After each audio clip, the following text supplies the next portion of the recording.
Bonjour à toutes et à tous, on va commencer la conférence dès à présent. Donc déjà, je vous souhaite la bienvenue et je vous remercie d'être présents à notre premier événement de la semaine Solidarité. Donc toute notre semaine, elle sera tournée vers des événements qui toucheront à l'environnement et au social. Donc je tiens particulièrement tout d'abord à remercier nos trois invités, Madame Sophie Lemarchand, Monsieur Jérôme Vaillant et Madame Axel Randonnet. Solidarité est fière de commencer sa semaine événement par cette conférence qui a pour objectif d'apporter des solutions pour qu'on réduise notre impact sur l'environnement.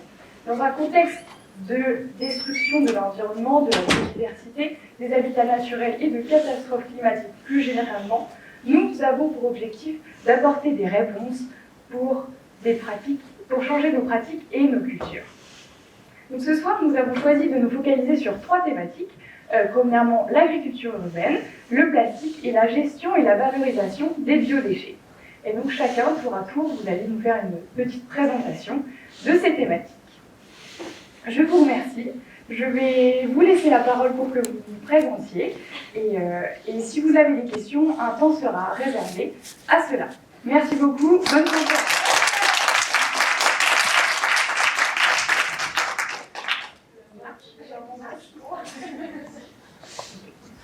Bonjour à toutes et tous. Ah oui, ça va, ça résonne pas trop. Parce que je suis pas très douée en micro, moi, en général. Donc, je suis Sophie Lemarchand, je suis juriste urbaniste. En fait, j'ai fait, alors à l'époque, c'était pas encore à l'époque des masters, mais j'ai fait une maîtrise en droit public et après un DESS d'urbanisme. Et je travaille depuis une vingtaine d'années, on va dire.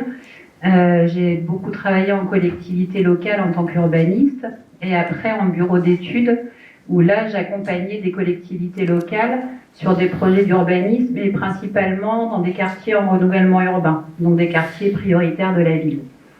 Et ensuite, je me suis formée à l'approche environnementale de l'urbanisme, à la permaculture, à l'agriculture biologique, à la botanique. Et il y a 3 ans, j'ai monté ma société, petite société, puisque je suis en micro-entreprise, qui s'appelle Faceli.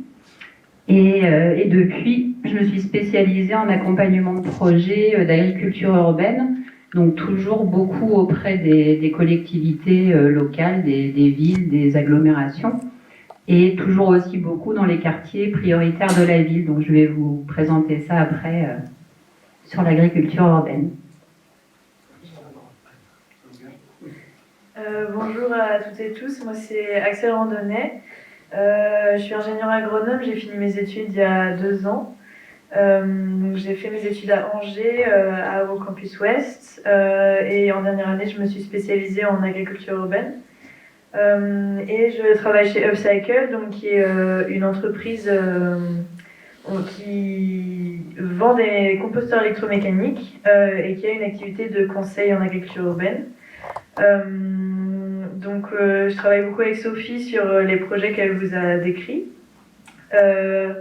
Et en fait, j'ai fait mon stage de fin d'études aussi chez Upcycle et mon sujet de mémoire, c'était l'impact environnemental des déchets urbains. Donc les biodéchets et les emballages compostables. Donc il y a un peu de ce que j'ai fait dans ce que je vais vous présenter tout à l'heure. Merci beaucoup. Donc Jérôme Vaillant, et moi je suis professeur en grandes écoles, en université et formateur en entreprise. Et donc j'ai l'habitude de côtoyer beaucoup d'étudiants et je suis devenu sur le tard plutôt environnemental friendly grâce à mes enfants, mes étudiants et mes camarades formateurs. Et donc je me suis passionné pour l'histoire des gourdes, du plastique. Et je vais vous en parler en long, en large, en travers, comme quoi les boomers aussi se mettent au vert. Merci beaucoup. Donc on va laisser commencer. Oui, c'est parti.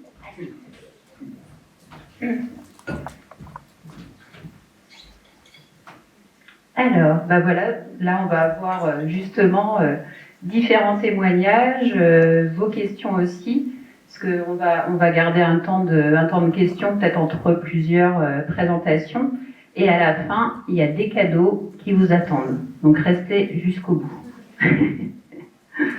Donc moi je vais vous présenter qu'est-ce que l'agriculture urbaine. Alors je pense que vous avez déjà tous entendu parler de l'agriculture urbaine. C'est une thématique, un sujet qui se développe de plus en plus.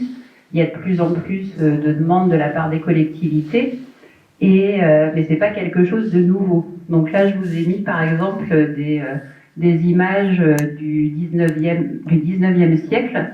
À l'époque, il y avait autour de Paris et même dans Paris, parce qu'on voit là sur la photo où il y a la tour Eiffel, il y avait déjà beaucoup de jardins, potagers, et également une activité de maraîchage importante.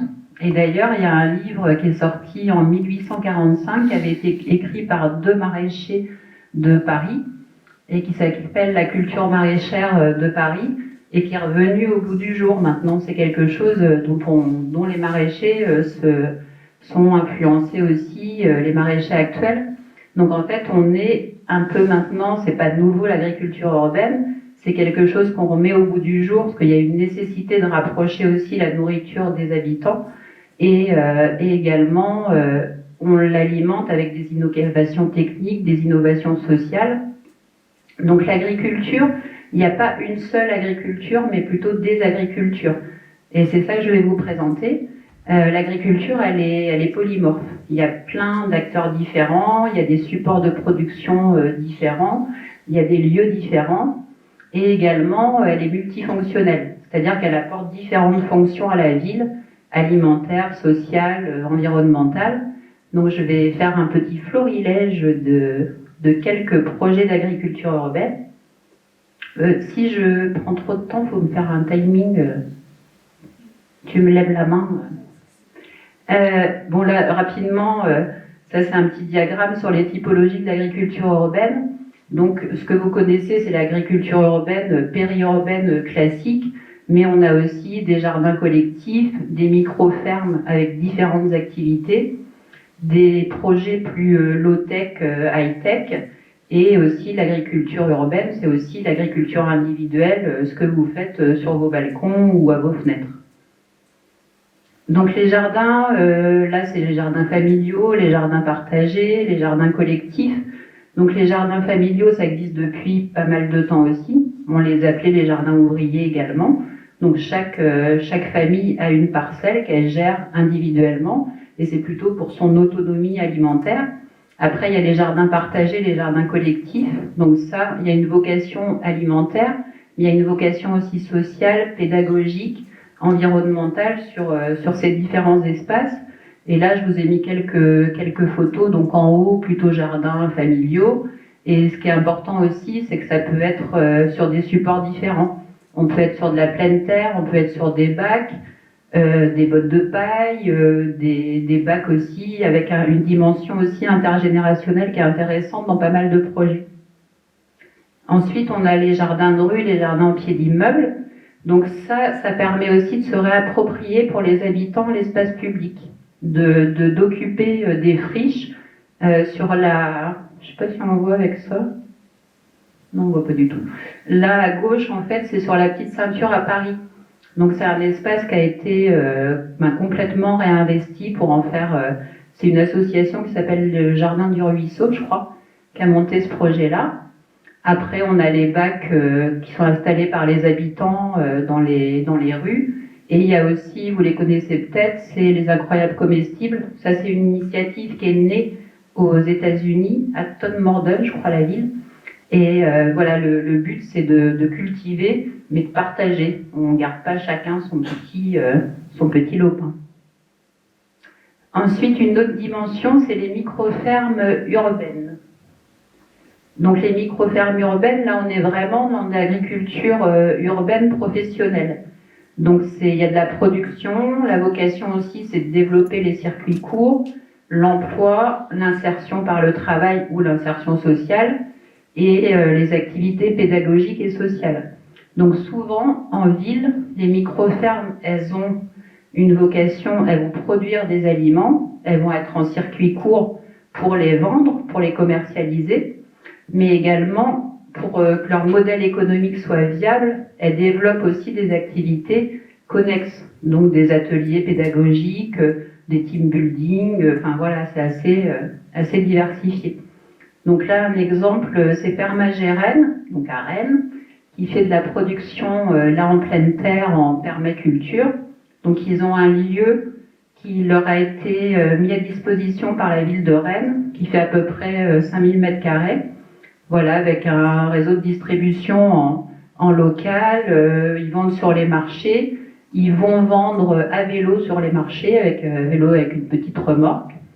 Et ils peuvent, avec leur activité, ils ont quand même 2 emplois. Alors au SMIC, c'est pas des emplois très rémunérés, mais ensuite un autre exemple, là c'est on va dire de l'agriculture urbaine un peu plus spécialisée, c'est le paysan urbain. Donc le paysan urbain, c'est une société qui s'est développée d'abord en Seine-Saint-Denis, et ils sont beaucoup développés ailleurs. Il y a maintenant le paysan urbain à Marseille, donc ils développent des fermes urbaines assez circulaires, et ils travaillent beaucoup sur les micro-pousses. Alors les micro-pousses, c'est un marché de niche, ça intéresse quand même beaucoup les biocoop, tous les marchés, tous les supermarchés bio, mais aussi les grands restaurants. Donc il y a le côté proximité, le fait qu'on ait des produits frais, voilà, qui n'ont pas besoin de transport très long. Alors ça, moi j'aime bien. C'est les bien élevés, et c'est quatre sœurs qui ont monté leur projet de safranière sur les toits parisiens. Dans le cadre de l'appel à projet des pariculteurs, il y a eu pas mal de toits mis à disposition, soit par la ville de Paris, soit par des bailleurs sociaux, EDF, etc.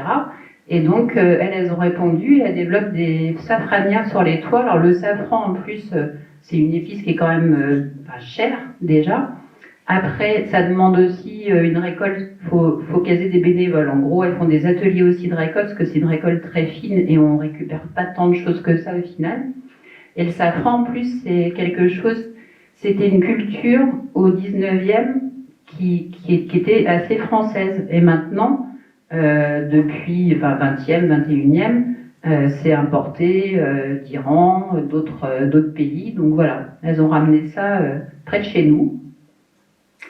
Et pour finir, des petits exemples d'agriculture urbaine low-tech ou high-tech. Donc là, on a la même dimension, c'est professionnel, il y a de la production, mais il y a une dimension aussi de innovation, de recherche scientifique autour de ça. Donc là, l'exemple, c'est les cycloponics.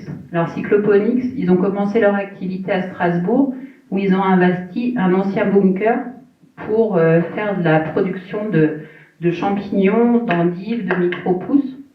Et ils sont également, voilà, c'est vraiment leur objectif, c'est de pouvoir réinvestir des souterrains urbains.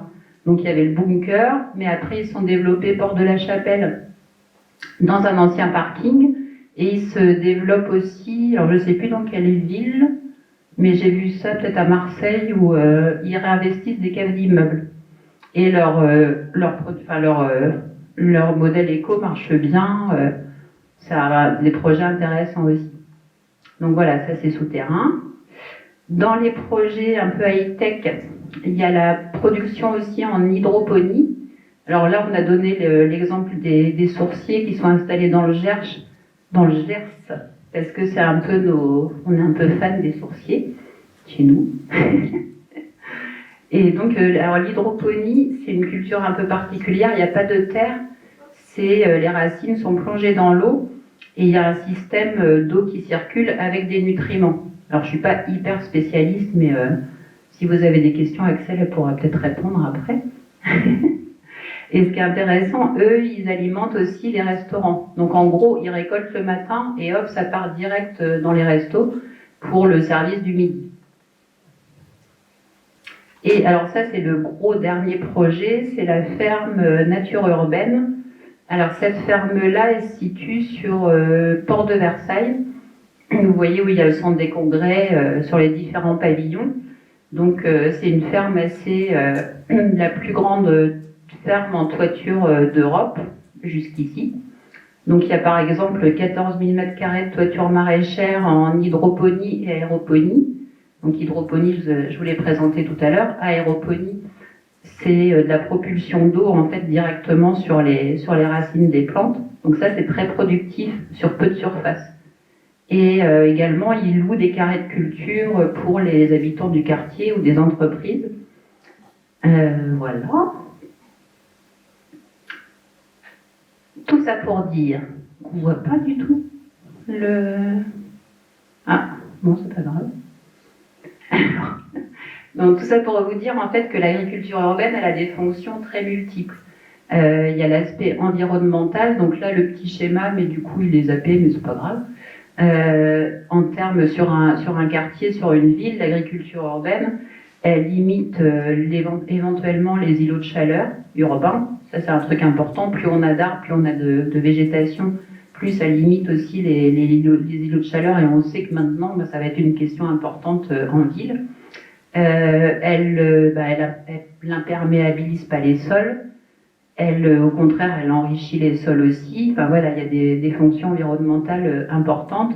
Et puis aussi tout ce qui est ancrage local, comme je vous disais, les circuits courts, le fait de limiter aussi les transports, donc les émissions de gaz à effet de serre. Tout l'aspect pédagogique, éducation, il est hyper important pour les enfants, pour se reconnecter à la nature, mais même pour les adultes, pour nous tous, quoi. Ça apporte aussi de l'insertion, de l'emploi, c'est quand même important.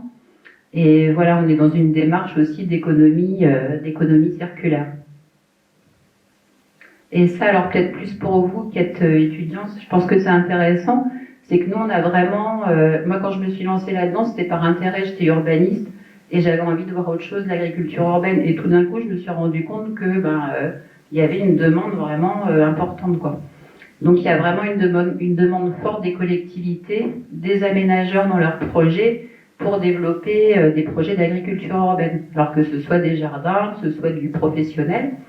Et il y a de nombreux appels à projets qui sont sortis. Alors depuis plusieurs années, la ville de Paris, il y a l'ANRU, qui est l'Agence nationale de rénovation urbaine, qui a lancé un appel à projets là, qui est terminé sur les 100 quartiers fertiles dans les projets en renouvellement urbain. Donc ils sont fans. Nous on travaille beaucoup pour eux avec Axel. Et il y a Angers aussi. Enfin voilà, on accompagne différentes collectivités.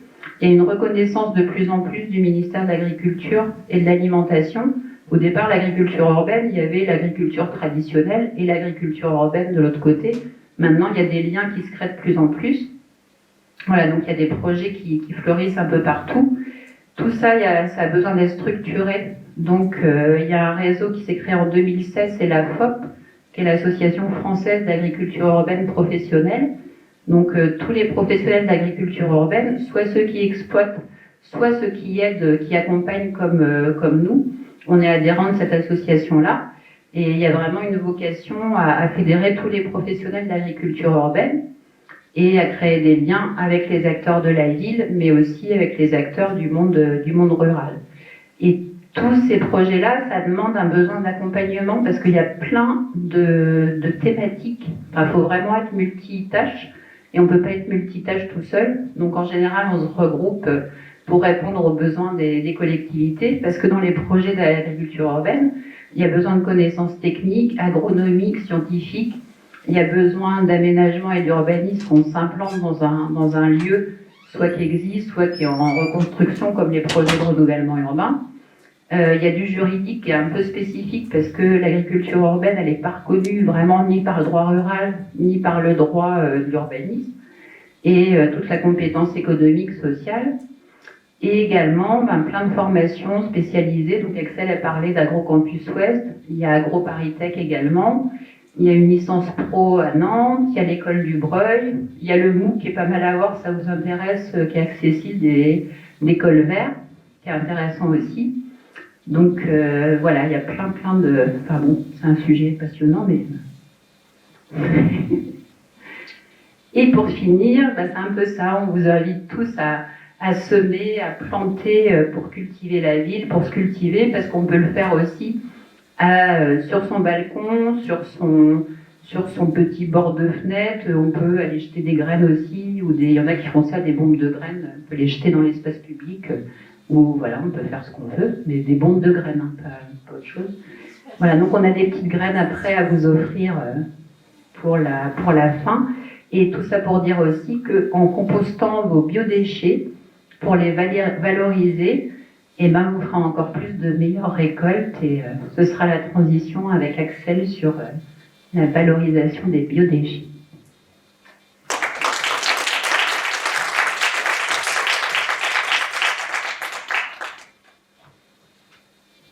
Merci Sophie.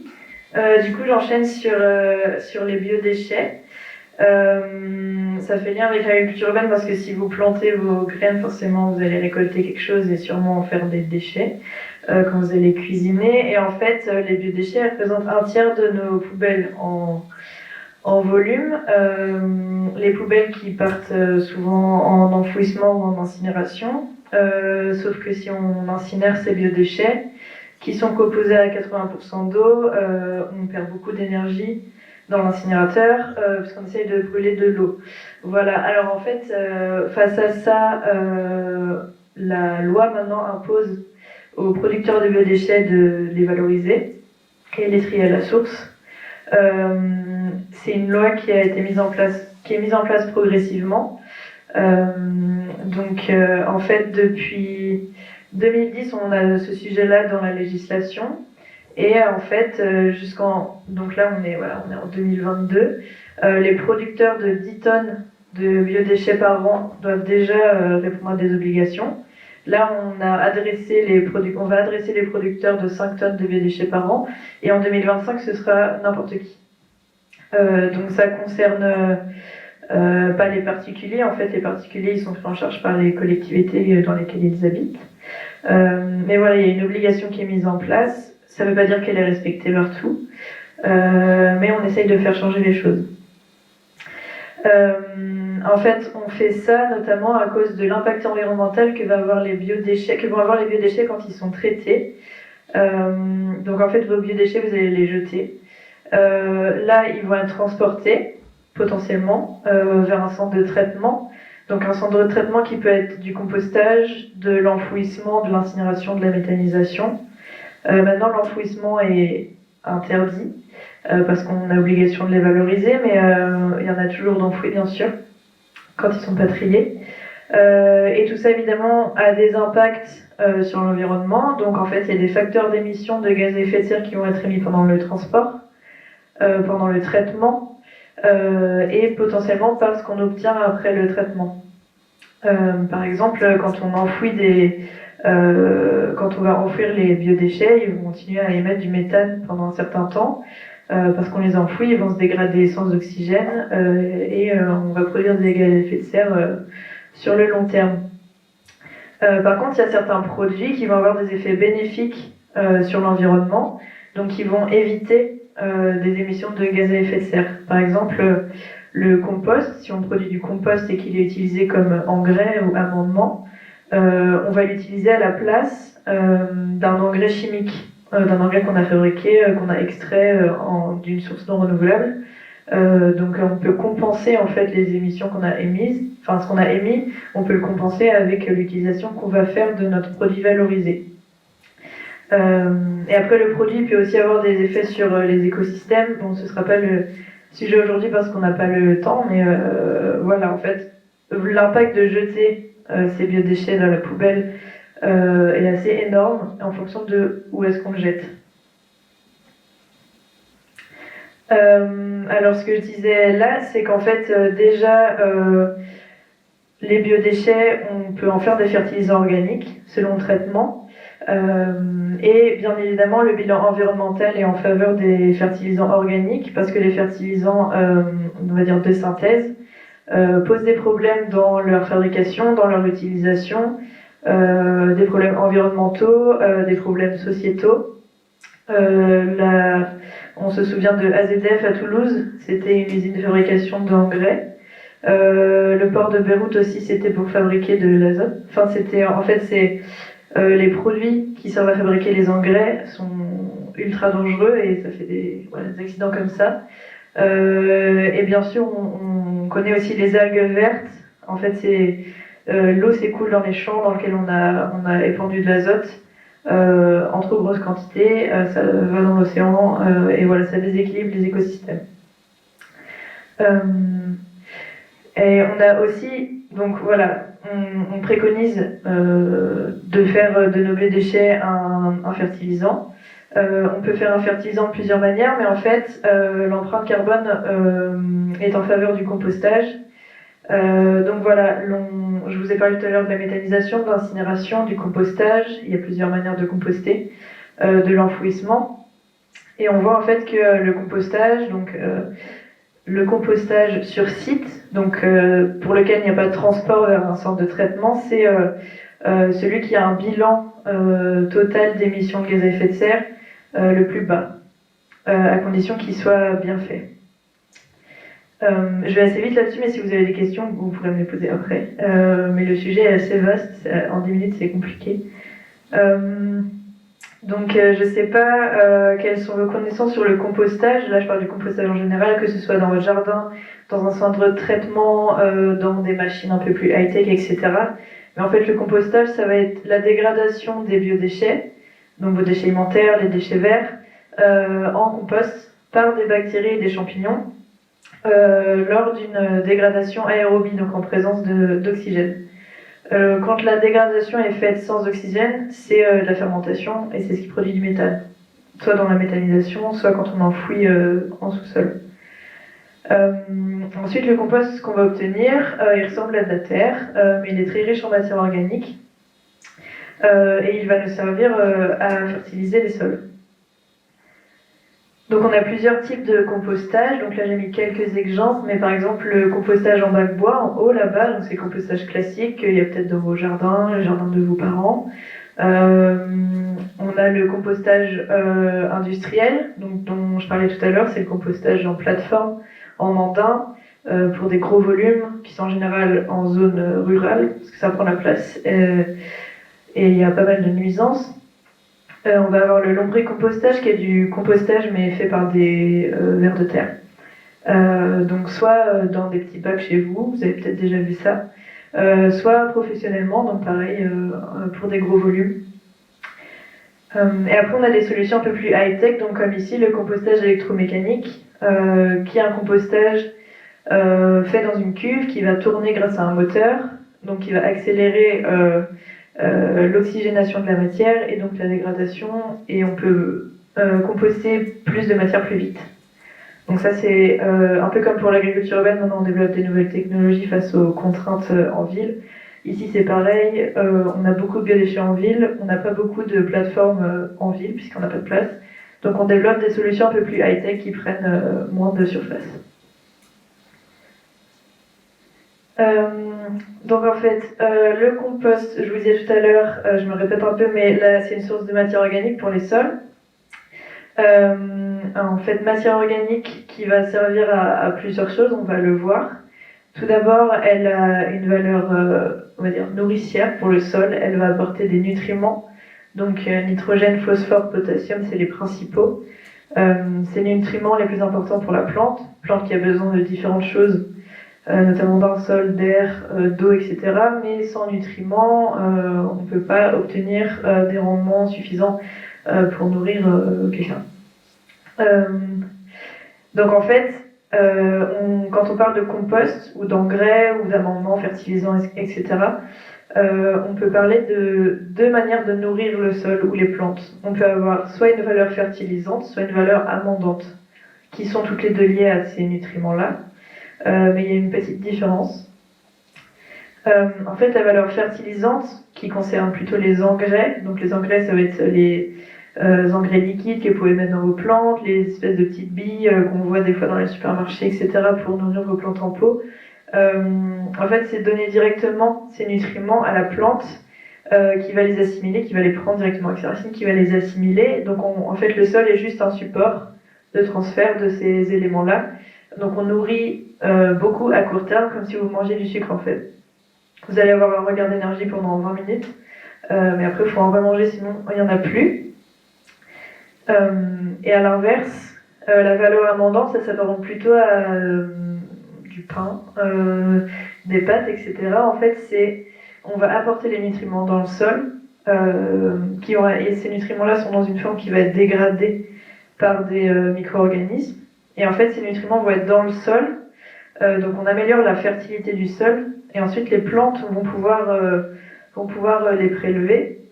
mais c'est le sol. Le sol n'est plus un support, le sol est nourri. Le sol est en fait la destination de l'amendement qu'on aura mis là-bas.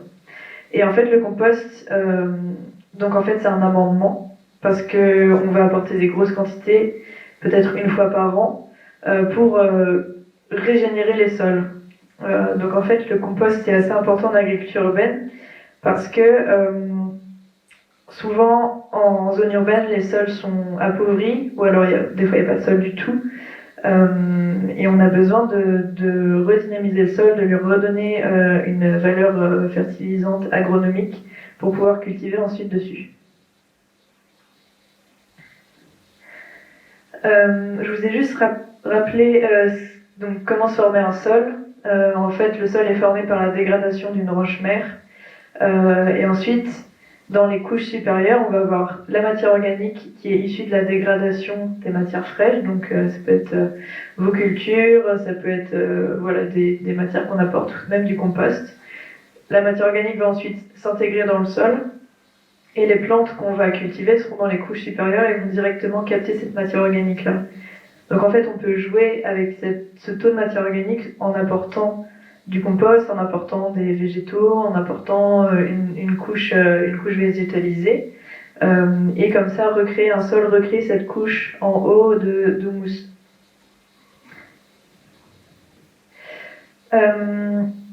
Donc, comme l'agriculture urbaine, la matière organique elle a plusieurs fonctions. Donc biologique d'abord, je vous ai dit que ça apportait des nutriments, notamment aux plantes, notamment aux micro-organismes du sol. Des fonctions chimiques, donc en fait il y a dans le sol on va avoir des échanges de cations, des échanges de nutriments à travers le complexe argillomique. Bon, ça c'est un peu des trucs agronomiques, je vais pas vous embêter avec ça. Et ça a aussi des fonctions physiques. En fait, ça va améliorer la structure du sol, améliorer sa stabilité, éviter l'érosion, qui est un problème principal en agriculture. Et aussi améliorer la capacité de rétention en eau, ce qui fait que par exemple si on apporte du compost sur un sol, ça va nourrir la plante, etc. Mais ça va permettre de réduire l'irrigation, parce que l'eau sera plus retenue dans le sol. Donc voilà, au niveau environnemental, ça a cet avantage-là de pouvoir aussi permettre d'économiser un peu l'eau, surtout pour des cultures qui vont en avoir beaucoup besoin. Et en fait, donc le compost est utilisé en agriculture. On va l'utiliser, la quantité qu'on va utiliser, le moment où on va l'appliquer, la technique d'application va dépendre du sol qu'on a. Donc, est-ce qu'il y a beaucoup de matière organique? Est-ce qu'il retient bien l'eau? Est-ce qu'il a une bonne structure? Il va dépendre de la culture, donc quels sont les besoins de la plante? Est-ce qu'elle a besoin de beaucoup de fertilisation? Est-ce qu'elle a besoin de beaucoup d'eau?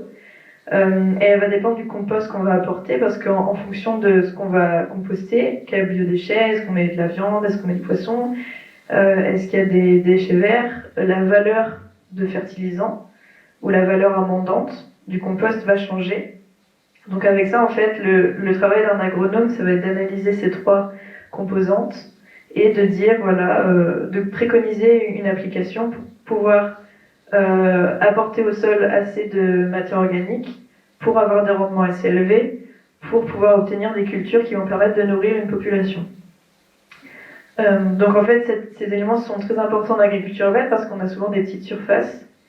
On veut nourrir les habitants des quartiers, mais en général, la surface ne suffit pas. Donc en fait, les rendements doivent être maximisés si on veut avoir un impact assez important sur l'alimentation des personnes, leur santé, la sensibilisation au circuit court et au manger local.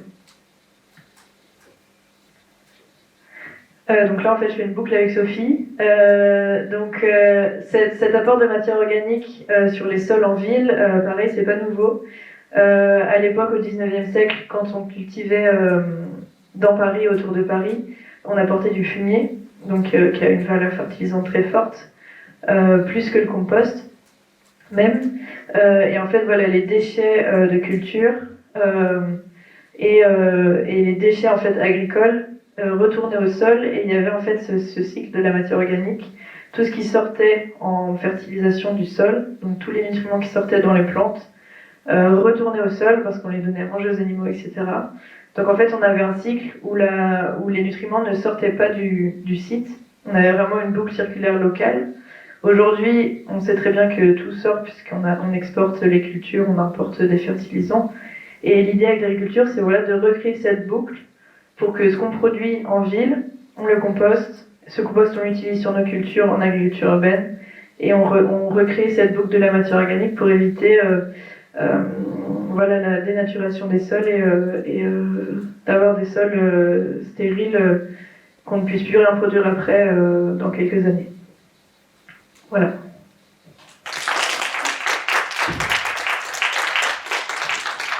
On va avoir un petit temps de questions, donc si vous avez des questions, n'hésitez pas.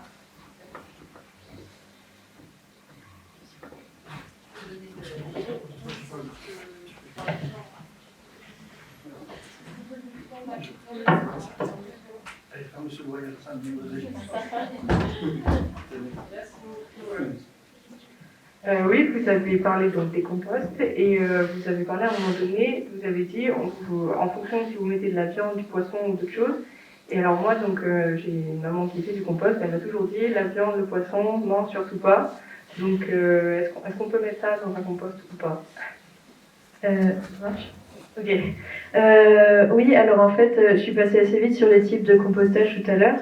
Mais on a deux types de compostage. On a le compostage à froid, donc qui est le compost qu'on fait généralement dans son jardin, dans un bac, etc., où la température va monter jusqu'à à peu près 30 degrés, parce qu'il y a une activité biologique dans les biodéchets qui fait que la température monte un petit peu, mais ça monte jusqu'à 30 degrés, comme ça l'air libre, etc. On a aussi le compostage à chaud, qui est un compostage soit sur des plus gros volumes, donc la température va monter plus élevée parce qu'il y a moins de contact avec l'air, soit dans une cuve fermée comme on a vu tout à l'heure dans le compostage électromécanique. Et là, la température va monter à 70 degrés. Ça va donc hygiéniser en fait tout ce que vous mettez dans votre compost. Donc là, dans ce compostage à chaud, on peut mettre de la viande et du poisson parce que tout va être stérilisé.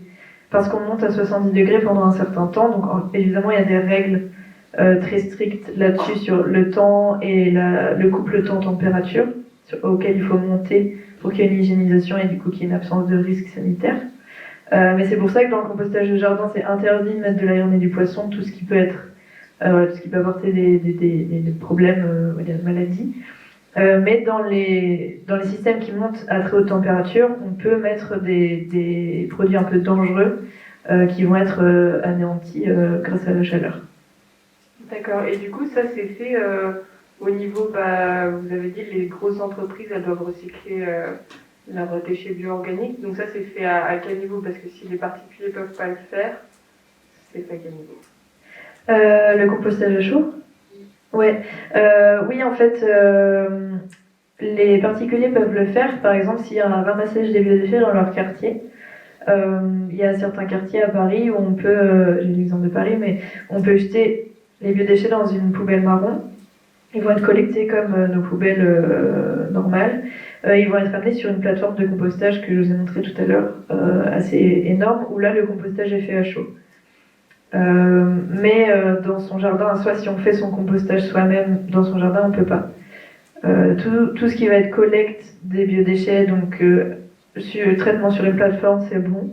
Il y a aussi les systèmes électromécaniques qui peuvent être mis dans les quartiers où là les habitants peuvent apporter eux-mêmes leurs biodéchets et ils vont être hygiénisés dans ce système qui monte à haute température. Mais voilà, en fait, il faut qu'il y ait un système professionnel pour pouvoir jeter la viande du poisson. D'accord, merci. Alors bonsoir, donc merci pour votre intervention. Alors j'ai une question concernant en fait, la qualité des produits dans l'agriculture urbaine, parce que paradoxalement en fait on fait pousser ces produits dans les villes industrialisées et on a l'image de ces villes comme étant très polluées, contrairement un peu à la province ou à la campagne. Du coup j'aimerais bien avoir votre avis sur ceci. Alors c'est vrai qu'on est dans des contextes, en effet, alors il y a beaucoup de terrains d'anciennes friches, donc pollués, alors il y a des pollutions variées, alors du cadmium, du plomb, voilà, donc à chaque fois, alors surtout là où il y a de l'agriculture urbaine professionnelle, il y a des études de sol qui sont réalisées pour vraiment analyser quelles sont les pollutions. Dans certains cas, du coup, on ne peut pas faire de la pleine terre. Il n'y a pas la possibilité de cultiver en pleine terre. Donc souvent, dans ces cas-là, c'est du hors-sol. Donc ça va être des bacs, ça va être, comme vous avez vu, de l'hydroponie, d'autres techniques. Et dans d'autres cas, on peut cultiver parce que le terrain est sain ou quasiment sain. Éventuellement, il faut amender parce que les sols, ils sont pas forcément bons. Enfin, c'est des sols soit très durs. Voilà, donc il faut amender avec du compost. Ou alors, il y a des techniques de lasagne. Enfin, il y a plein de techniques. Et donc, par rapport à la qualité des produits, si les deux difficultés, ça va être le sol. Donc, en effet, si on arrive à faire du hors-sol ou alors de la pleine terre, là, la qualité des produits, elle reste, enfin, des légumes, elles sont pas contaminées. Et l'autre question, ça peut être lié aussi à la pollution de l'air. Donc ça, alors moi, je suis pas spécialiste de ça, mais en effet, faut pas être en face. On va pas cultiver au bord du périph', on va éviter. Mais je crois qu'il y a des études qui ont été faites par rapport à la hauteur aussi. Par exemple, tout ce qui est agriculture sur les toits, à partir d'une certaine hauteur, alors peut-être qu'Axel, elle sait mieux que moi, mais il y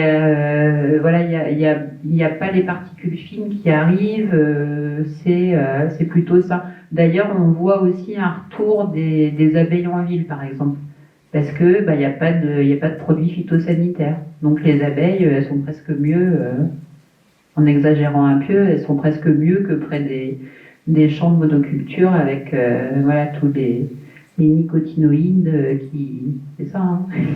Wow. Et juste une petite remarque, est-ce que vous pensez que l'agriculture urbaine peut être développée à grande échelle? Parce que dans les supermarchés, on fait nos courses habituellement, on ne trouve pas ce type de produit, je pense, c'est vraiment dans des boutiques spécialisées. Ouais, je pense que ça va se développer un peu plus dans les supermarchés, parce qu'on voit que les marques, enfin la grande distribution veut aussi avoir des noms avec des têtes d'agriculteurs dessus, donc un peu plus local. Après, on sait bien aussi, la fonction de l'agriculture urbaine, elle est là pour nourrir la ville, mais pour moi, hein, on va pas réussir à nourrir la ville entière avec que de l'agriculture urbaine. Alors, il faut inclure l'agriculture périurbaine aussi, ou alors c'est des trucs hyper high-tech, mais alors, bon, moi, c'est mon point de vue perso, par exemple, vraiment dans des petits pays, au Japon ou autres, où ils font des tours, des fermes urbaines sur des tours, moi, je suis pas hyper fan, quoi. Alors, à un petit degré, pourquoi pas, mais l'agriculture urbaine, pour moi, sa fonction, c'est pas que nourricière, c'est aussi pédagogique, c'est aussi social. Voilà. Peut-être que Axel, elle a un autre. Après, on va pas prendre toute la parole non plus. Il y a une dernière question. Merci. Moi, c'était une question pour vous, Madame Le Marchand, si j'avais retenu. Sur les jardins collectifs, je sais qu'un des problèmes, c'est que c'est quand même un truc qui plaît plus aux classes bourgeoises, aux privilégiés, enfin notre classe sociale, je pense à tous dans cette pièce, mais qui prend beaucoup moins au niveau des classes populaires parce que c'est pas du tout dans leurs habitudes. Et du coup, vous parliez de dimension sociale, c'est peut-être une question très large, mais comment on fait pour sensibiliser à ça? Comment on fait pour que ce soit pas juste le truc des privilégiés qui finalement, juste une fois de plus, imposent leurs habitudes de classe à ceux dont c'est pas du tout l'habitude en fait? C'est intéressant comme question et c'est vrai qu'elle revient souvent cette question-là, même nous quand on fait des séminaires sur l'agriculture urbaine, il y a une vision un peu l'agriculture de bobo, il y a ça, le côté en ville, et nous avec Axel on bosse beaucoup dans les quartiers prioritaires de la ville et au final dans ces quartiers-là, alors déjà à la base il y a eu pas mal de jardins familiaux. Donc les gens, ils ont aussi, pour eux, il y a aussi il y a plusieurs niveaux. Il y a le côté porte-monnaie. Alors les habitants qui peuvent produire, récolter leur propre alimentation, ça marche bien dans les quartiers en renouvellement urbain, par exemple, dans les quartiers d'habitat social.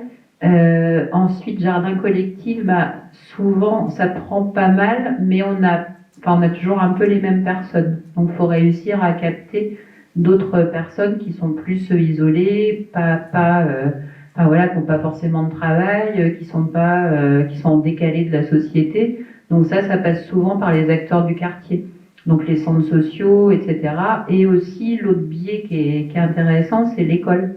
C'est les enfants, donc les enfants aussi vont aller chercher les parents. Et un atout aussi dans ces quartiers-là, c'est qu'il y a plein de cultures différentes. Et souvent, les parents, ils n'ont pas vécu en France avant. Et ils ont une culture aussi qui est rurale. Ils ont des savoir-faire de malades, quoi. Et quelquefois, dans certains quartiers, là, on a vu, ils ramènent des graines qu'on poussait dans leur pays et ils les cultivent. Enfin, il y a une richesse. Donc c'est pas, enfin pour moi il y a deux types il y a les jardins en effet vraiment en ville à Paris on va dire et après il y a les autres où là il y a quand même, enfin c'est un super rapport mais t'as raison, il faut aller chercher aussi arriver à attraper les personnes, mais l'alimentation c'est le bon biais. L'agriculture à la limite voilà, ce qui est important c'est aussi se nourrir, donc c'est une bonne première étape. Oui, c'est ça. Et puis sur l'alimentation, enfin, c'est pareil, le bio est quand même quelque chose qui est encore peu accessible. Enfin, le bio en supermarché le devient, mais le bio en supermarché, on ne sait pas jusqu'à quel degré on peut falsifier parce que on sait qu'il y a des histoires de pourcentages qui sont hyper faibles. Et je veux dire, on a un Lidl pas loin, il y a du bio qui est vraiment pas cher, mais on sait que c'est un bio qui vaut pas grand chose, quoi. Enfin, le label est là, mais c'est tout. Et sinon, les plus petites infrastructures, c'est un bio. Enfin, et encore, c'est même pas des toutes petites infrastructures, mais par exemple Naturalia, qui est déjà mieux, c'est quand même des prix qui sont beaucoup plus élevés. Donc c'est pareil, là, il y a un enjeu de démocratisation du bio enfin, il peut pas y avoir quelque chose de juste s'il n'y a pas d'abord cet enjeu social, quoi. Oui, non, c'est vrai. Enfin, je vais pas prendre trop de temps, mais juste pour finir, en effet, il faut pas, faut pas être moralisateur dans le sens, faut absolument que ces personnes-là, ils mangent du bio. Déjà, l'intérêt au départ de pouvoir cultiver soi-même, c'est pas labellisé bio, mais au final, c'est quasiment bio, quoi. Et puis après, il y a des systèmes aussi dans ces quartiers-là, des paniers solidaires. Il y a des systèmes de paniers solidaires aussi. Les jardins de Cocagne, ils développent beaucoup ça. Donc avec des prix différents pour les habitants en fonction de leurs revenus. Et puis le fait aussi de participer à un jardin, c'est en tant que bénévole, au final, ils peuvent récolter aussi de la nourriture gratuitement. Enfin, mais c'est une problématique intéressante.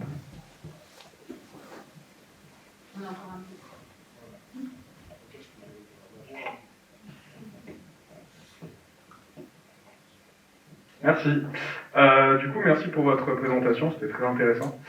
Moi, j'avais plusieurs questions.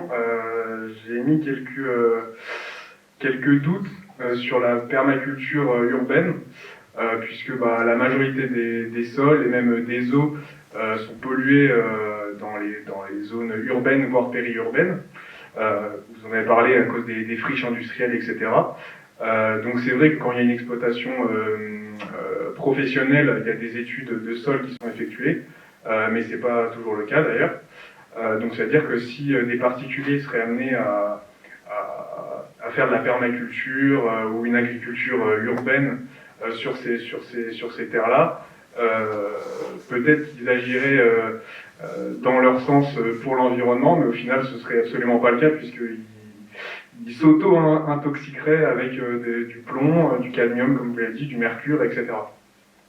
Donc en fait ma question c'est, est-ce que c'est pas plutôt une certaine utopie la permaculture urbaine?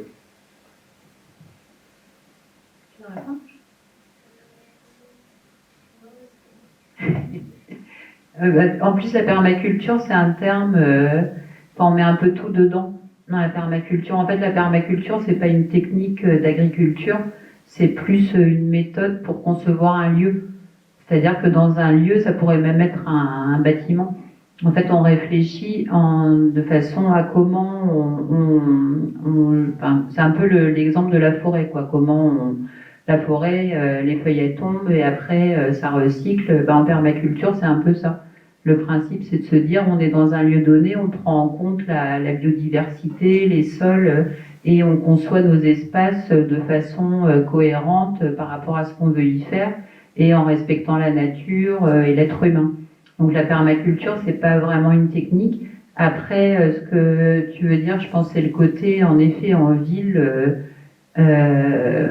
le fait qu'on soit sur des terrains qui soient pollués. Normalement, permaculture, on s'adapte à ça, soit on fait rien, à la limite. Quelquefois, il faut mieux faire ça. Soit on va adapter les cultures pour pas être impacté par la pollution. Donc, on va faire du hors-sol. Le hors-sol, ce sera jamais du bio. Parce que ça peut pas être labellisé bio, parce que pour être labellisé bio, il faut que ce soit en contact avec la roche-mère. Donc, tout ce qui est hors-sol, c'est pas bio, mais ça n'empêche pas, on met pas de produits phytosanitaires et tout. Et je sais plus ce que je voulais dire. Et par contre, là où tu avais raison, c'est tout ce qui est jardin partagé ou jardin collectif, des gens qui se mettent à cultiver. Si ça arrive qu'il n'y ait pas eu d'études de sol, de fait dans certains cas, quoi, si c'est fait un peu à l'arrache. Donc, et puis même tout ce qui est, même s'ils cultivent hors sol, tout ce qui est planté, il respire aussi, quand il touche la terre et tout, ça peut être une source de pollution. Donc il y a des guides qui sont faits aussi, comment implanter un jardin partagé, un jardin collectif, en prenant bien garde à ce qui est fait au sol. Merci. J'ai posé une question du coup à l'autre intervenante, comme ça tout le monde aura répondu. C'était sur la récupération des déchets, donc plutôt de la ville, pour les sortir et renouer avec ce qui était fait dans le temps, comme vous avez dit, où on réutilisait le purin, etc. Et de redonner à la terre ce qui lui avait été pris. Mais je crois que ça pose quelques problèmes d'acceptabilité sociale. Je sais que par exemple dans l'Est, il y avait des projets de récupérer des déchets de Paris, pour des biodéchets d'ailleurs, pour justement les utiliser dans les cultures. Mais les habitants des villes où ces biodéchets allaient être utilisés disaient que on récupère les déchets des Parisiens pour les mettre sur notre territoire. Et du coup, ma question c'est est-ce que c'est réellement possible sur tout le territoire en raison de l'acceptabilité sociale plutôt pas pour le projet? Je sais pas si j'ai bien compris, mais en gros les terrains sur lesquels on mettait le compost obtenu à partir des biodéchets des Parisiens, les personnes qui ensuite mangeaient le légume n'étaient pas très d'accord. Non, il y a de ça. Il y a aussi, en fait, c'est comme si, je sais pas, vous habitez à Châlons-en-Champagne, bon, c'est dans l'Est. Vous habitez à Châlons-en-Champagne, vous récupérez les déchets des Parisiens et vous les mettez sur les champs juste devant. Ça pose des problèmes. C'est pas vos déchets qui sont sur les territoires et ça pose une question de vous avez des biodéchets, c'est pas beau, ça pue, et du coup vous avez ça qui sont aux portes de chez vous, donc ça pose quelques problèmes d'acceptabilité sociale. Après, souvent les plateformes de compostage, elles sont assez éloignées des habitations, il y a des réglementations, on peut pas juste poser des biodéchets à côté des habitations parce qu'effectivement il y a des nuisances. Mais en fait, valoriser les biodéchets, c'est pas la solution miracle puisque c'est très large. On a différentes façons de valoriser les biodéchets. Et par exemple, composter en andin sur les plateformes industrielles, c'est pas forcément la meilleure solution parce qu'effectivement, il y a un transport. On va exporter les biodéchets, on va exporter la matière organique, on va la mettre ailleurs. Il y a un impact environnemental du transport. On sait pas trop où est-ce qu'ils vont, etc. Quand je mentionnais tout à l'heure le fait d'avoir un cycle fermé de la matière organique, j'avais en tête le compostage sur site, donc qui va être fait par exemple en bac, dans les jardins partagés, chez vous, etc. Ou le compostage électromécanique qui est fait en fait en ville, ou bien le compostage qui est fait autour par exemple de Paris, toujours l'exemple de Paris. Mais en fait, il y a déjà plusieurs entreprises qui se sont développées. pour pouvoir gérer les biodéchets des habitants, faire le compost sur place, le vendre sur place ou le donner aux agriculteurs aux alentours. Donc il y a des solutions qui sont créées pour éviter justement cette exportation des biodéchets, de la matière organique, qui en fait rejoint juste le problème qu'on avait de base avec les autres déchets, c'est on a nos déchets, on les dégage ailleurs et puis c'est plus notre problème. Donc voilà, en fait selon la solution qu'on choisit pour valoriser nos biodéchets, on va avoir cette acceptation sociale plus ou moins forte et cet impact environnemental plus ou moins fort aussi. Merci beaucoup. Je vous laisse continuer. C'est vrai que les gens de Châlons ils vont être super contents de voir arriver des sacs marqués « Ça, c'est Paris ». Alors écoutez, donc, merci déjà de là. En plus, la question que vous posez, elle est intéressante. Ce que vous disiez, c'est que c'est vrai que aussi, c'est difficile dans toutes ces questions. On parle de jardin urbain, de compost, là on parlait de plastique, de faire passer le message à d'autres personnes que nous qui sommes concernés, de faire que les classes sociales qui hésitent entre la fin du monde et la fin du mois, comme on dit, puissent se dire « Oui, moi aussi, je vais être vertueux, mais pigre, cette tomate, elle coûte 10 € le kilo. » Donc effectivement, et je connais bien le Lidl d'à côté, effectivement, c'est plus ou moins bio. Et d'ailleurs aussi, pareil, je le dis en toute modestie, quand on va au Lidl, on se dit effectivement que parfois, au niveau social, il y a des gens qui ont du mal à boucler leur fin de mois. Donc ça rend très modeste d'aller chez Lidl, et surtout celui d'à côté, je le connais bien. Alors nous, on va parler plastique. Alors évidemment, là aussi, je me dis, on est un peu entre nous, évidemment. Si vous êtes là ce soir, vous êtes restés, c'est que vous êtes tous, j'imagine, intéressés par ces causes, ces sujets. Donc, bravo à vous d'avoir réussi à mobiliser une équipe. Il y a Solidarité, qui est une équipe qui, j'imagine, prend le flambeau. Et d'ailleurs, c'est vous, l'avenir, j'espère, qui allez peut-être demain mettre en place des choses, des mesures qu'il faudrait faire. Et donc, alors, on va parler plastique. Alors, j'imagine que vous êtes tous et toutes connaissez ce genre de problématique. Donc, moi, j'ai essayé de le traiter de façon un peu différente. Donc, si j'appuie là, c'est bon. Voilà. Donc, ça, c'est ma chaîne Percé.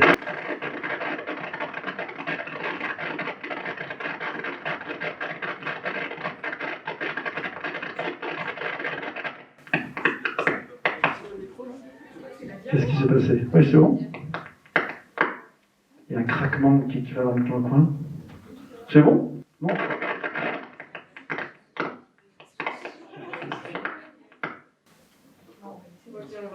C'est le fil qui a peut-être un faux contact. Donc voilà, j'ai voulu faire le kéké en disant, effectivement, je vous parlais de ma chienne Perséa qui était là, et nous étions l'été dernier au Cap Ferret, vous connaissez tous le Cap Ferret, côté océan. Et justement, la photo d'après que je vous montrais, c'était, on se baladait, elle courait partout, et en fait, moi je l'accompagnais sur le long de tout le rivage, et qu'est-ce que j'ai remarqué dans le sable au Cap Ferret? Des milliers, des millions, des milliards de petits bouts de plastique qui sont complètement intégrés, et ça m'a fait un choc de voir que, voilà, tout au long du Cap Ferret, côté océan, partout où vous allez, la marée, elle monte, elle descend, mais il y a des bouts de plastique, petits, grands, moyens, partout. Et donc ça m'a encore plus alerté sur une cause que moi, qui m'est très chère, et sur lesquels le plastique, effectivement, j'essaie de sensibiliser. Alors, je vous explique pourquoi, parce que voilà, j'ai mis, justement, moi je m'appelle Jérôme Vaillant, je travaille dans ma société qui s'appelle Joy Transmission. Ceux qui connaissent un peu la New Wave des années 80 comprendront l'allusion. Je suis journaliste musical, j'ai un groupe de rock qui s'appelle Papa Soliette, et j'habite Saint-Germain-en-Laye depuis 30 ans, et donc j'ai mon chien et mon chat, j'ai bien montré mon chien et mon chat, qui sont présents, effectivement. Mais donc je suis sensibilisé, parce que j'ai la chance d'être professeur en grandes écoles et universités, et je vois 4 à 5 000 étudiants par an. Et effectivement, au bout d'un moment, je voyais des classes entières avec 30 étudiants, 30 bouteilles en plastique. Ça a commencé à me faire réfléchir.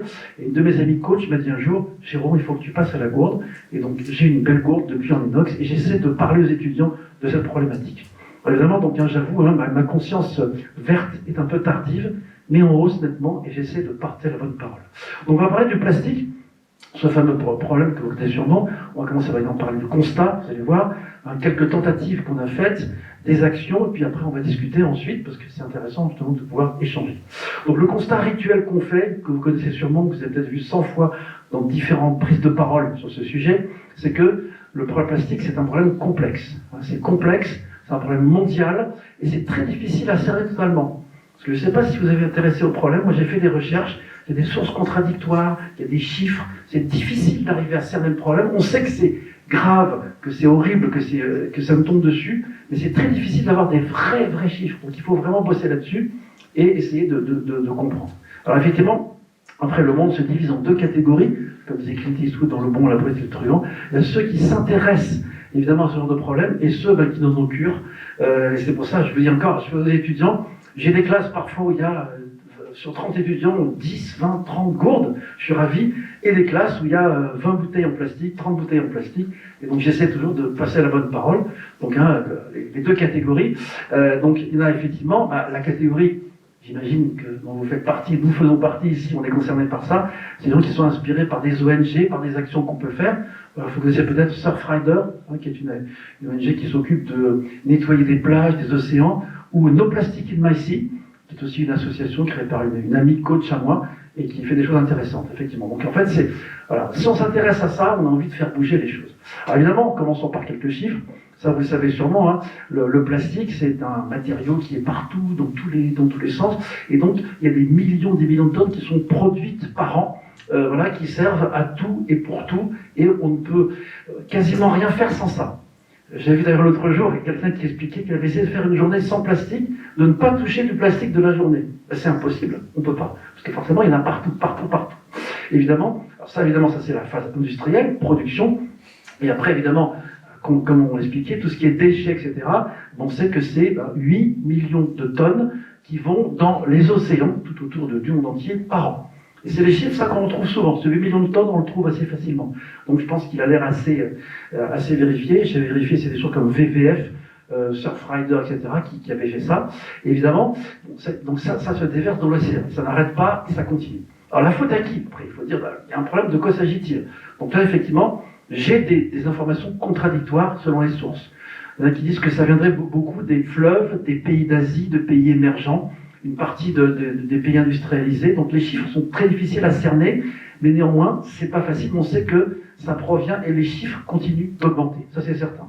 Ensuite, est-ce que ça serait la faute de la pêche aussi? Parce que les pêcheurs, parce qu'on dit que les filets de pêcheurs font beaucoup de choses, aussi, peut-être. Plastic Odyssey, une ONG très sérieuse, a fait une étude très très large, estime que c'est environ 8%. Bon, après, donc, il y a des millions, en tout cas, je sais qu'il y a 8 millions de tonnes de plastique qui, chaque année, se déversent dans tous les océans. Alors, aussi intéressant, et là, c'est peut-être un rapport avec le compostage, mais de façon moins marrante, en fait, après, le plastique, il se met en particules. Et c'est là, justement, un des problèmes importants. C'est qu'il y a 3 types de particules, elles s'appellent les macro-particules, c'est les grosses moyennes, mais c'est celles que je voyais sur la plage du Cap Ferret. Ensuite, il y a des micro-particules qui font de 1 à 5 mm, et après, ça s'appelle des nanoparticules, qui sont elles toutes petites, très très fines, et qui se divisent vraiment, qui sont toutes petites. Et elles, on va le voir, qui sont absorbées par les poissons, etc., et qui rentrent dans tout le cycle. Et justement, dans ces bouillabaisse de plastique, le problème, c'est pas tant celle que l'on voit, ça c'est qu'une partie, c'est tout ce qui est en dessous et qui se dissout lentement, mais sûrement dans les océans. Après, il y a une autre notion que vous connaissez sûrement si vous êtes intéressé au problème, ce sont des vortex de plastique. Il y a eu des reportages, on en parle. Donc ce sont apparemment donc des endroits où des gyres se font, qui tournent, où les plastiques finissent par s'amasser par le gré des courants, et donc apparemment ce sont des choses qui sont aussi énormes. On parle de chiffres, alors c'est tellement vertigineux qu'on a du mal à se dire, c'est ça, 80 000 tonnes qui flottent comme ça, avec des zones qui sont énormes, avec des gros morceaux, et donc on ne sait pas. Alors est-ce que c'est vrai, est-ce que c'est faux? Je ne sais pas. Il y en a qui disent que c'est fake, d'autres que c'est vrai, et que, effectivement, dans celle qui est au large de l'Asie, ça serait 5 000 milliards de particules, et qui deviennent finalement de plus en plus fines, et ça tourne, et ça tourne, et ça tourne. Donc là aussi, pas beaucoup de chiffres, mais en tout cas, on sait que ça existe, et que des gens l'ont constaté, l'ont observé. Il y a des reportages qui ont été faits, des documentaires, enfin, on en parle beaucoup de ce genre de choses. Les Plastic Odyssey disent aussi que ça serait effectivement que 1% qui flotterait, que la vérité c'est que ça a coulé, et ça tombe dans la végétation, c'est absorbé dans les coraux, c'est absorbé par les poissons, et ça devient des microparticules. Et donc effectivement, et ça va jusqu'à fond, très très profond. D'ailleurs, j'ai lu récemment que dans les abysses les plus profonds, on dit abysses, c'est féminin ou masculin d'ailleurs? Bonne question.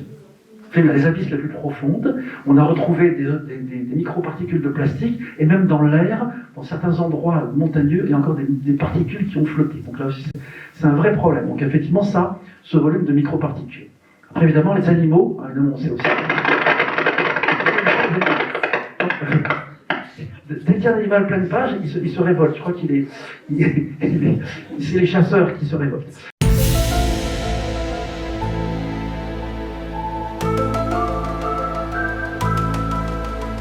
Donc en tout cas, effectivement, c'est que les animaux les dévorent. Donc on a vu toutes ces images de tortues, etc., de poissons, mais c'est vrai que les animaux les ingèrent. D'ailleurs, on dit, et je crois qu'il y avait une campagne dans le métro, je ne sais pas si je crois il y a 1 an ou 2, on disait que d'ici 2050, 90% des oiseaux marins, des goélands et autres mouettes, auront dans leur estomac un ou plusieurs morceaux de plastique. Vous voyez, ça rajoute encore à ce problème qui est assez stressant.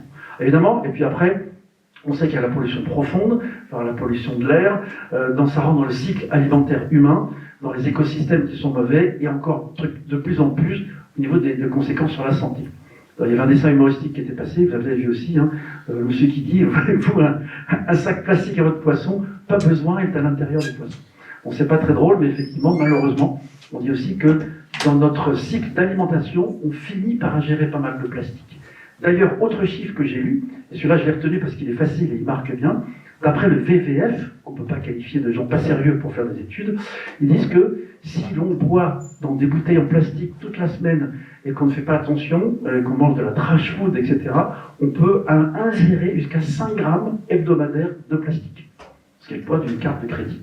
Donc effectivement, donc là, à la fin du mois, elle est dans vous. Donc que faire, évidemment, si tous les problèmes comme ça, c'est assez déprimant, si on reste que sur le constat, que faire? Évidemment, on ne pas faire l'autruche, parce que sinon, on est là, puis, à propos d'oiseaux, vous connaissez tous la fable du colibri, Vous connaissez tous les gens du colibri qui dit qu'il fait sa part, même petite, donc on va essayer de faire notre part petite. Alors moi, je me suis renseigné, alors il y a des gens qui disent qu'il faut mettre des petits navires, vous savez, des navires qui pourraient nettoyer tout ça, absorber les plastiques, etc. Alors l'idée est excellente, je trouve que c'est très vertueux. Le souci, c'est qu'il en faudrait 500 000 ou plus, parce que ces navires sont certes bien, mais ils ne sont pas aussi volumineux et aussi puissants que ceux qu'on pourrait avoir. Il faudrait vraiment des flottes entières avec des mégas. Donc là aussi, cette solution, elle est certes vertueuse, mais un peu utopique par rapport à ce qui se passe. Donc insuffisant.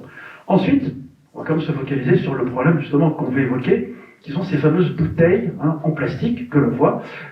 Et donc c'est effectivement, voilà les chiffres, ça je les ai retrouvés, c'est 340 000 tonnes de bouteilles en plastique, grandes, moyennes, petites, qui sont effectivement jetées par an, effectivement qui sont dans les ordures ménagères industrielles de la restauration.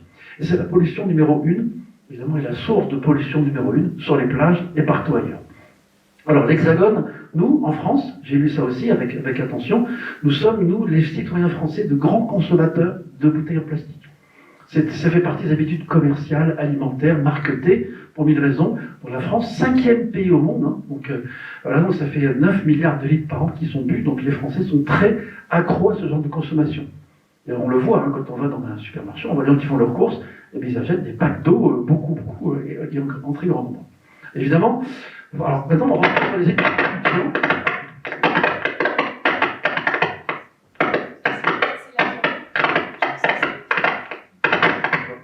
C'est les diapos. Bon, ok. Donc, il y a certaines diapos qui sont censurées. Bon, pas de souci. Ce que je disais à la diapo d'avant, que je la connais, c'est que j'avais fait un peu une estimation. Moi, j'enseigne beaucoup au pôle Léonard de Vinci à La Défense. Je ne sais pas si vous connaissez, qui est un endroit où il y a une école d'ingénieurs, multimédia, de commerce et d'autres écoles. Et donc, il y a à peu près 7000 étudiants qui sont là.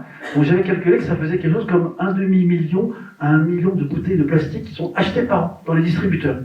Et donc, effectivement, même si c'est des jours où il fait très chaud, dans une école, j'ai estimé tant d'étudiants, tant de jours de scolarité, et je pense que c'est ça. Et c'est vrai que moi, je suis arrivé tôt le matin et j'ai vu les gens qui arrivent avec des palettes, des transpalettes, et qui chargent les distributeurs, effectivement, qu'ils ont repeint en verre d'ailleurs. Je ne sais pas si vous avez remarqué, dans le métro, ils ont repeint les distributeurs de plastique en verre. Jolie application de greenwashing au sens propre du terme.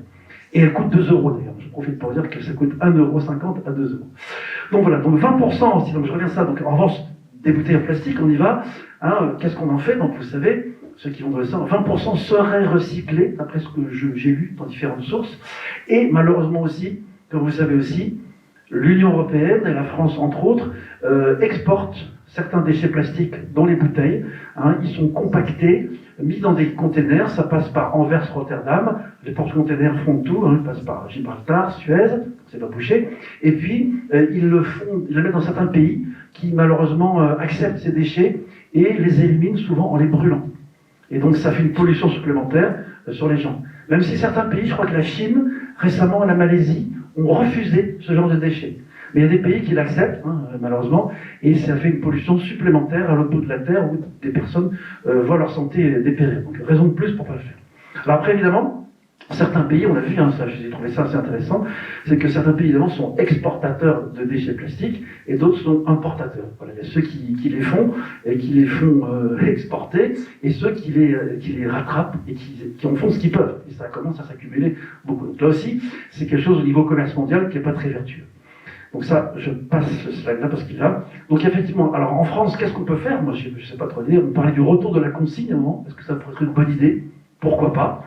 J'ai cru lire que c'était pas forcément en faveur ni des chaînes de distribution, c'est parti pas trop bien.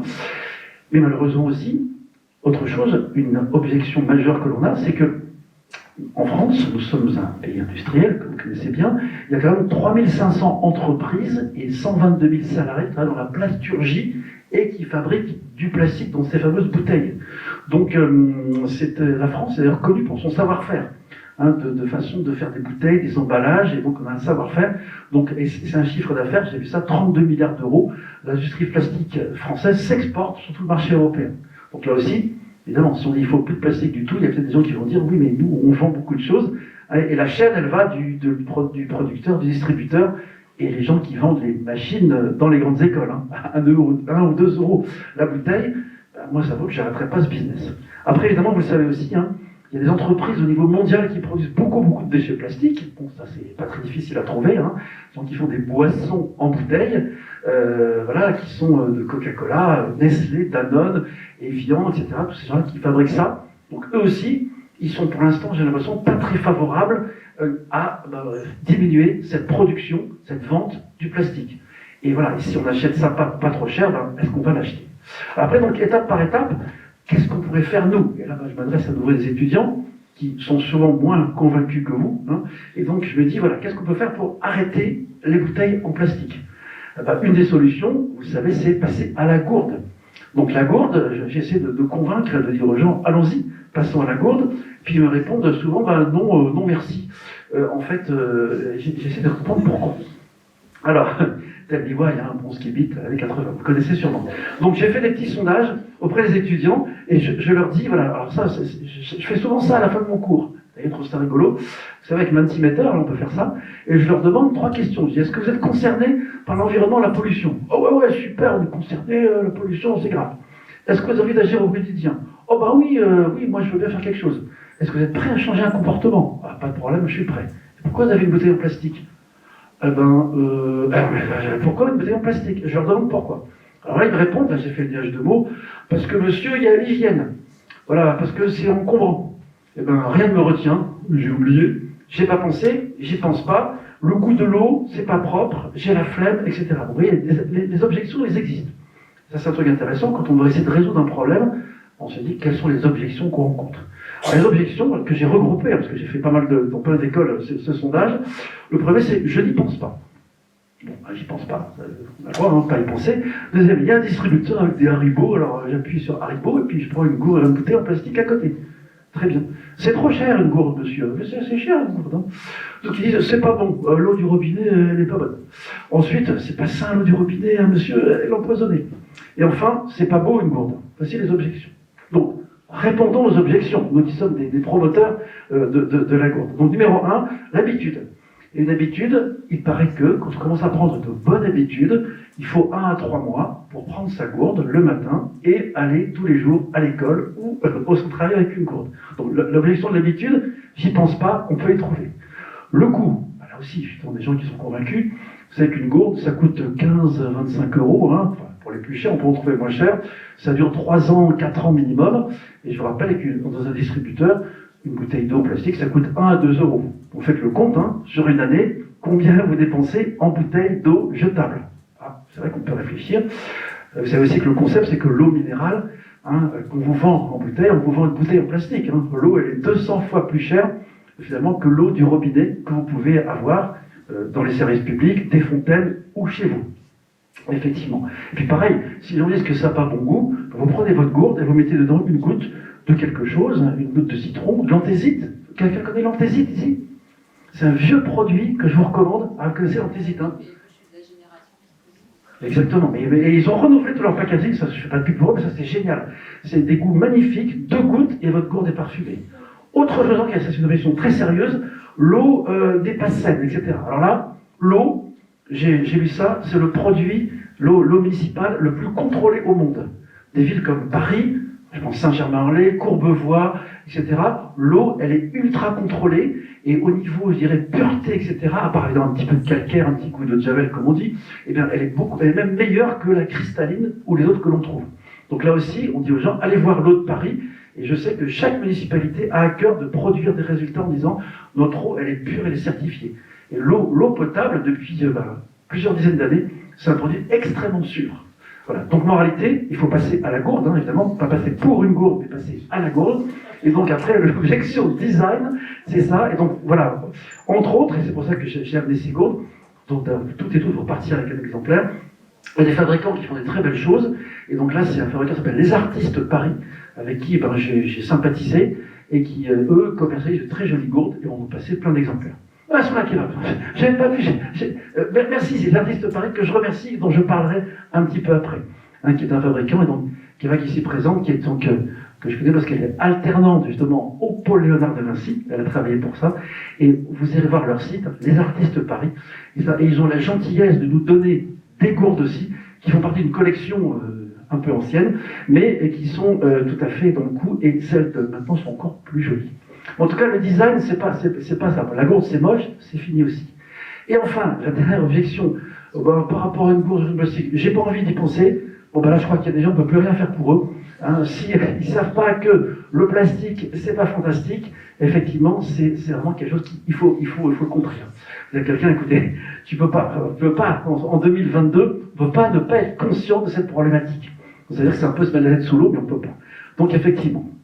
Donc, moralité, à la maison aussi, on peut aussi penser à ça, on peut penser qu'on exporte sa gourde. Eh bien, moi qui vous cause, effectivement, que sous l'impulsion de mes enfants, d'ailleurs, mes enfants qui m'ont beaucoup poussé, eh bien, nous n'achetons plus de bouteilles en plastique, on essaie d'avoir une cartouche Brita, vous connaissez la cartouche Brita, et pour, comment s'appelle déjà le soda stream pour l'eau en bouteille. Donc, effectivement, ben voilà, rien que ça pour nous, ça fait 300 bouteilles d'économiser. Donc effectivement, vous avez donc la problématique, elle est difficile. On part du très haut, c'est les déchets, c'est énorme. Le plus gros déchet plastique, c'est la bouteille en plastique. Qu'est-ce qu'on peut faire? Les gens en face de vous diront d'accord, pas d'accord, objection. On essaye, nous, de se battre gentiment pour les ramener un par un, en mode colibri. Et puis évidemment, c'est pas évident, puisque moi, je suis un grand fan de la musique des Clash des années 80, et les Clash disaient, à un moment, effectivement, what have we got? Magnificence. Et il nous reste ça, quoi. On est dos au mur. Autant dire, écoute, on va essayer de faire quelque chose, et comme le petit colibri, d'essayer d'avancer. C'est pour ça que, quand Persea ira recourir... Désolé, il n'aime pas Persea, je sais pas pourquoi. Bon bref, quand Persea ira regambader, peut-être que je ne lui pas moins de déchets plastiques.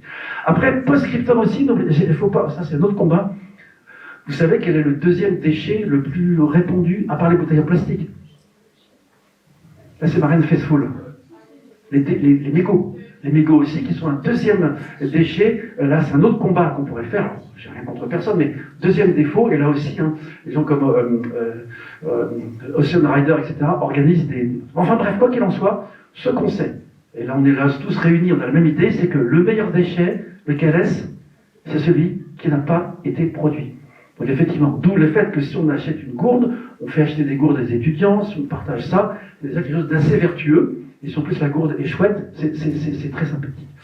Donc, effectivement, après, pour réduire son impact plastique, bon, il y a plein de trucs. La gourde, c'est une chose, mais il y a plein de choses diverses et variées. Je crois savoir qu'ici à Sciences Po, les étudiants avaient demandé que dans la cantine, il n'y ait plus de couverts en plastique. Est-ce que je me trompe? C'est pas il y a 3-4 ans, c'est ça? Je crois que j'avais entendu parler de ça, donc bravo à vous. Voilà un exemple concret de ce qu'on peut faire. Les couverts en plastique, les choses jetables, mais effectivement, le combat, il est long, même si les individus commencent à en prendre conscience les uns après les autres. Okay, donc maintenant, évidemment, moi, j'ai beaucoup parlé, j'aime bien sur ça, les questions qu'on peut se poser, sur lesquelles on peut discuter. Moi, les questions qui me taraudent un peu, et votre point de vue m'intéresse beaucoup, c'est numéro 1, est-ce que c'est foutu pour foutu? Évidemment, parce que je viens de lire récemment un article qui disait que la pollution était irréversible dans les océans. Bon, on va essayer quand même d'y croire jusqu'au bout.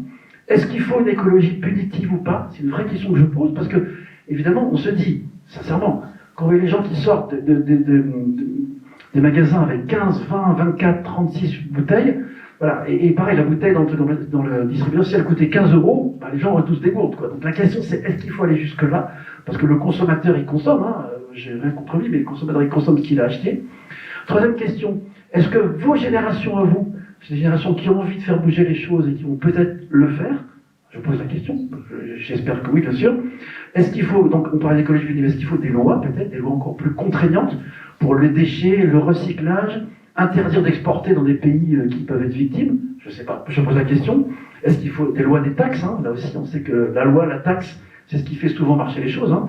Et puis, en revanche, est-ce que le poids des lobbies versus les producteurs de plastique en tout genre ne freine pas ça dans une chose? Donc, c'est vraiment la question que je me pose et sur laquelle on va discuter. Mais, hein, je le redis encore, ils sont là aujourd'hui, donc les artistes, on a 40 gourdes à gagner aujourd'hui, donc comme on est moins que 40, tout le monde aura une gourde.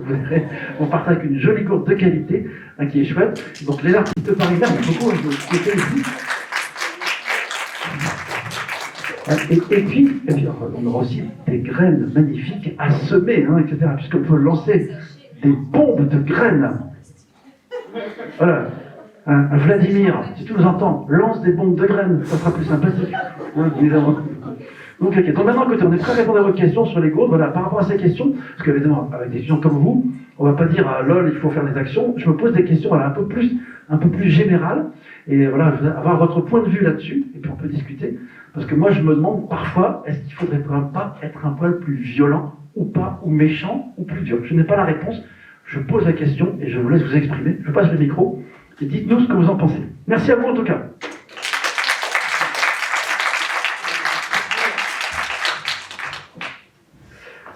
Oui, du coup, pour ma part, je pense qu'il faut quand même continuer à produire des plastiques, parce que dans les plastiques, il y a deux types de plastiques, des plastiques qui ne peuvent pas être réutilisés et d'autres qui peuvent être réutilisés pour d'autres industries.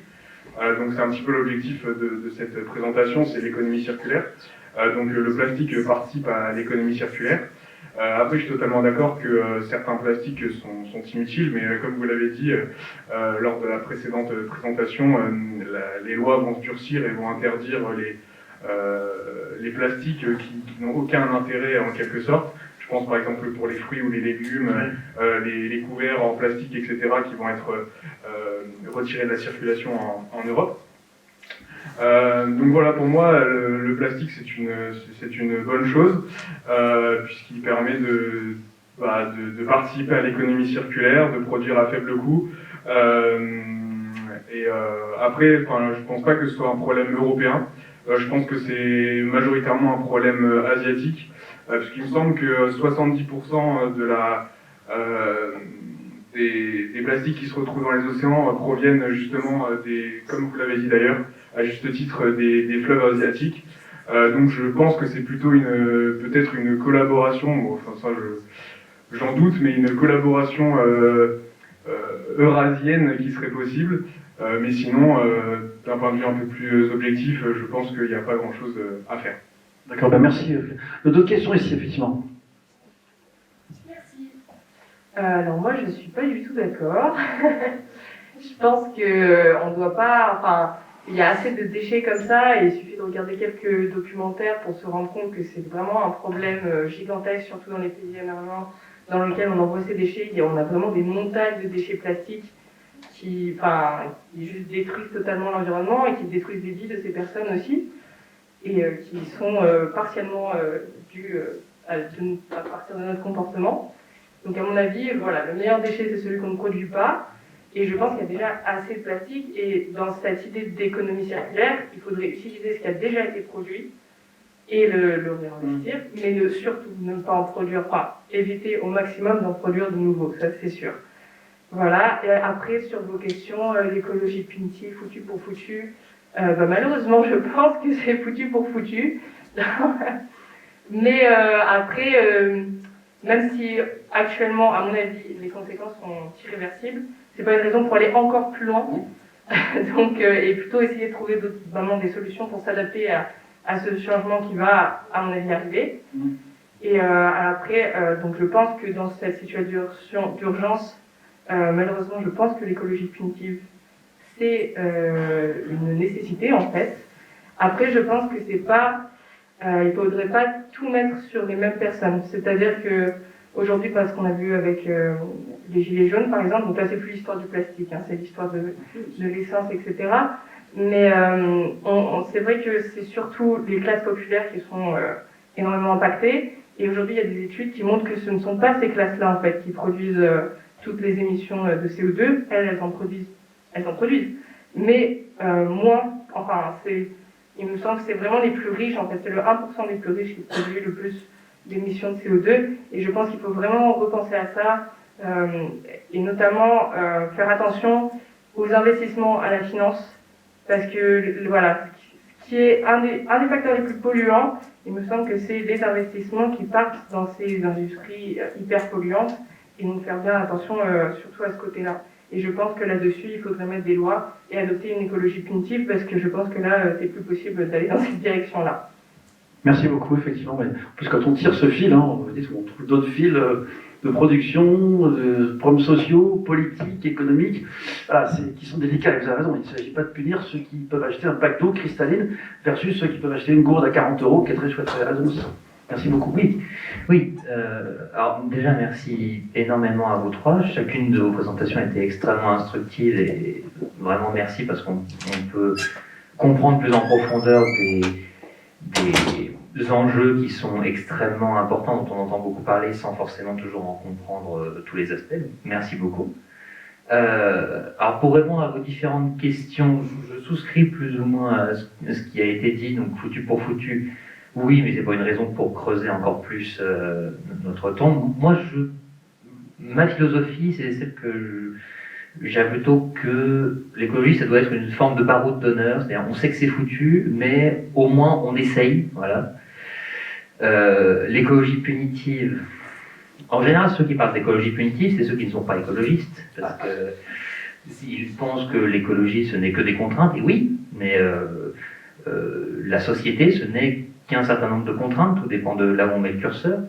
Donc oui, l'écologie doit forcément être punitive, mais il faut que ce soit sur les personnes qui sont le plus responsables, donc c'est-à-dire pas les classes les plus populaires qui vont le plus en souffrir. Génération Z, millennials, alors j'aime toujours l'argument de dire oui, non, mais c'est à votre génération de changer les choses. Merci. C'est d'accord, c'est un beau cadeau empoisonné. Bon, on va faire ce qu'on peut, hein, on ne promet rien, on va faire ce qu'on peut. Bon, vous avez quelques boomers avec vous quand même. Oui. Il y en a qui sont prêts, même s'ils sont pour des bêtises. Au niveau des lobbies, bon, évidemment, c'est un énorme problème, parce que les lobbies dans l'Union européenne et aux États-Unis sont des forces, ont une puissance qui est absolument totalement démesurée pour ne servir que des groupes d'intérêt privés. Donc ça, je pense que c'est absolument un énorme problème, et je serais même pour interdire le lobbying privé de manière générale dans les institutions publiques, parce que je trouve ça absolument intolérable.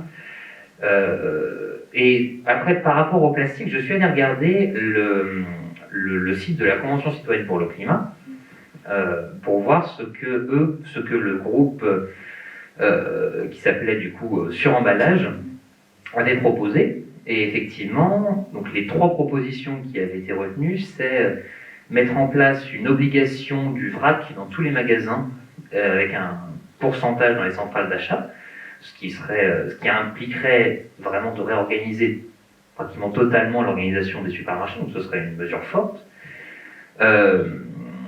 Mettre en place un système de consigne de verre généralisé à partir de 2025, là encore assez fort, et justement jouer sur la taxe d'enlèvement des ordures ménagères pour permettre de ne pas faire peser le surcoût sur les catégories populaires. Donc, je pense que ça rentre plutôt bien pour répondre aux questions, bon, même si ce sont des mesures qui ont été vidées de leur substance. Donc voilà, c'était pour dire, est-ce que vous pensez que ce genre de mesures-là pourrait permettre d'améliorer les choses sans toutefois heurter trop durement les personnes qui ne sont pas le plus responsables et qui en général supportent le plus le poids des mesures dites environnementales. Vous avez raison, c'est des idées qui eussent été adoptées, ça aurait été génial. Mais on sait que la Convention citoyenne a été un petit peu, on va dire, poliment mise sous quelque chose. Oui. Moi, je voulais juste répondre sur le foutu pour foutu et nuancer sur ce que mes camarades ont dit. Moi, j'ai envie de croire que non, on n'est pas foutu pour foutu. En fait, c'est super naïf et j'assume complètement. Mais je pense qu'il y a besoin d'une bonne dose de naïveté pour être militant aujourd'hui et pour avoir envie de faire bouger les choses. Et on a besoin globalement, mais à l'échelle de toutes les grandes luttes de l'histoire et l'écologie, qui, en fait, maintenant, ça commence à faire un certain temps finalement. Enfin, à l'échelle de nos vies, c'est depuis qu'on est né, ça existait déjà l'écologie. Donc en fait, il y a déjà eu des évolutions. C'est pas du tout pour dire qu'on doit s'arrêter là. Et ce qui a été fait est très très très très très très loin d'être suffisant. Mais il faut en fait une dose d'espoir et de naïveté pour continuer à lutter. Et bien sûr, on vide l'océan avec une petite cuillère et c'est pas demain qu'on va y arriver. Mais si à l'échelle déjà de notre existence, on arrive à nous mener notre barque individuellement et localement, et je pense que tout est une question aussi de changer d'échelle. Et on apprend beaucoup à réfléchir dans un monde globalisé en termes de mondialisation, à réfléchir comme si on avait un peu le poids du monde sur les épaules. Il faut revenir quelque part peut-être à quelque chose de plus modeste, c'est-à-dire notre échelle à nous, les initiatives locales. Il y a des gens qui tous les jours montrent qu'on peut vivre autrement, qui choisissent de vivre autrement. On n'est pas tous obligés de vivre comme eux, il ne s'agit pas d'imposer un mode de vie, mais on peut vivre autrement. Donc c'est la preuve que c'est possible. Et à tous ceux qui disent que ça l'est pas, on peut opposer ces exemples-là. Donc foutu pour foutu, non. J'ai envie de dire que non, quoi. Voilà.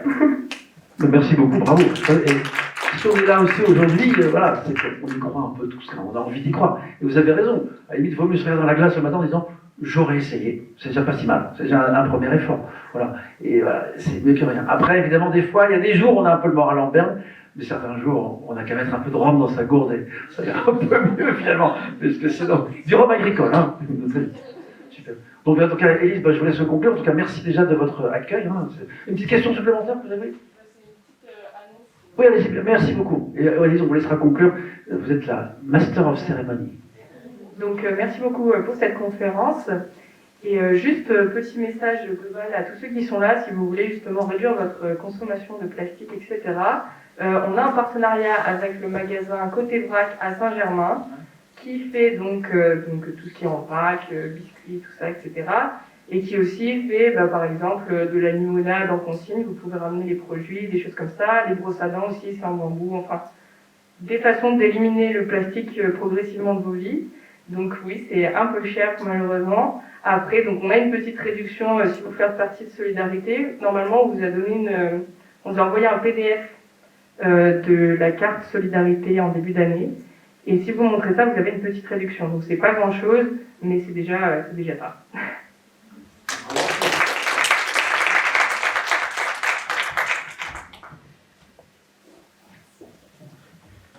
Bon, merci à tous d'être venus. C'est déjà un pas que vous avez franchi et franchement c'est bien. Donc merci à vous, aux intervenants, et merci à vous tous d'avoir assisté à la conférence. Et maintenant on va procéder par un tirage au sort vu qu'il y a plus de 40 Vous allez prendre la gourde que vous aimez bien. Merci beaucoup. Merci.